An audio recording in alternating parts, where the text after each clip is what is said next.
took the leap of faith for this unit particularly. We were praying for something other than this leaky garage. And that's where you started, in a leaky garage. Yeah, and then we were offered the single garage, which was dry, but it had mice and no lights. And then we prayed for a couple of years for something else, but we didn't have the finances. And then we were phoned up by Surrey Charity Foundation and said, we have got people that want to give away money. How much would you like? And we went, how much would you like to offer us? And it did up to £10,000. We kind of gulped and said, okay.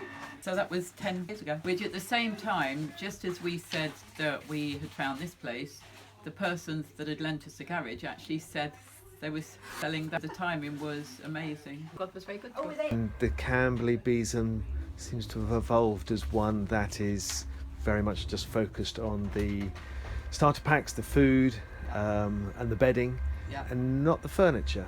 Yeah, I think it was because we were taking in furniture. We didn't have a van, although we had been praying for a van. We were literally borrowing Woking Besom's van, thank you Woking, praying for larger premises, and we didn't have any of that. And when you looked around the single room, which is all the families often had, you saw that they didn't have anything else. They didn't have a kettle, bedding often, but they literally moved in just with bags of clothes. It kind of led us to focus a bit on, we need to do a starter pack. We're cleaning stuff in, that kind of thing.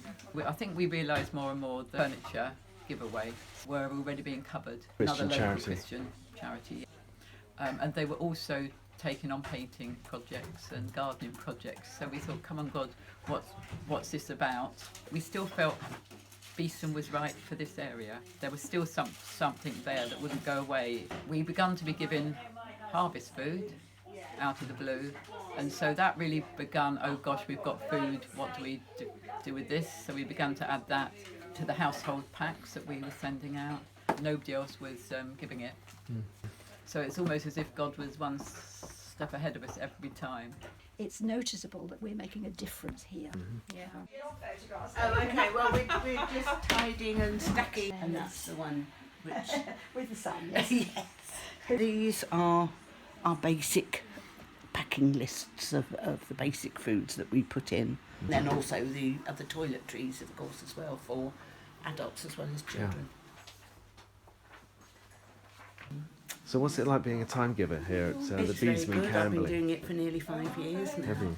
Yes. As much as I feel I love to come here and help others, it did help me. So yeah, you were just saying about how you had to step back, and it's been 12 months. 12 months. Yeah. But as a founder of Besom in Camberley, that was a really hard thing to do, because maybe you thought that by stepping back, taking your hands off, the whole thing might just grind to a halt.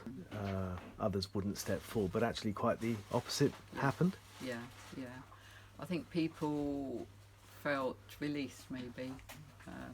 People often don't want to feel as if they're stepping on somebody else's toes, don't want to feel as if they can give because it's already been done. Somebody else does it well, and so they don't think they can do so well. All sorts of, I think, things stop people from wanting to offer more, or the confidence to offer it.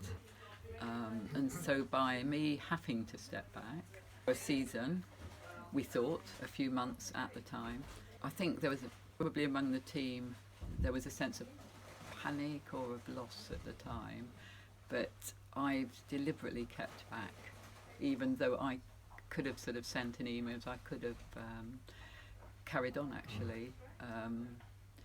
I decided no, I need just to focus on family at the moment, and I need just to let God do God's work, and it's not about me. And if he wants the Camberley Besom to continue, he will let it flourish and grow. I think there has been things that have had to be dropped, and that's okay. At Camberley, we've had a wonderful run, and things just seem to be working on moving for us with our community. Go on. Sylvia, got this lovely, are you 90 now? You're 92. 92. 92. Oh, you started How long have you been coming here, Sylvia? Is it coming up 3 years? 3 I can't years, I remember. think, yeah.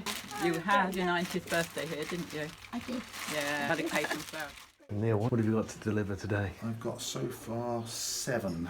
It's quite an eye-opener. And a couple of weeks into it, it really gets to you when you realise you're finding parts of Camberley you didn't know existed. How does that impact you? It hit me quite hard, but now I just think, well, how lucky I am, we are, that we are helping someone. And everyone you deliver to is so, so thankful.